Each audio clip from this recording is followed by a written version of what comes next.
மத்தேயு எழுதிய நற்செய்தியிலிருந்து வாசகம். அக்காலத்தில் இயேசு மக்கள் கூட்டத்திற்கு கூறியது: மனிதராய் பிறந்தவர்களுள் திருமுழுக்கு யோவானை விட பெரியவர் எவரும் தோன்றியதில்லை.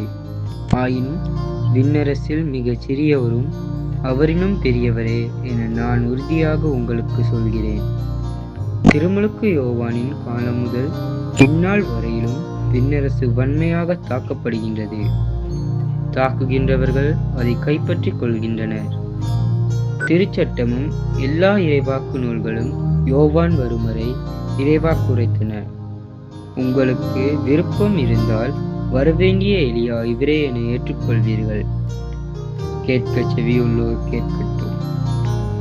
இது ஆண்டவர் வழங்கும் அருள் வாக்கு. கிறிஸ்துவே உமக்கு புகழ்.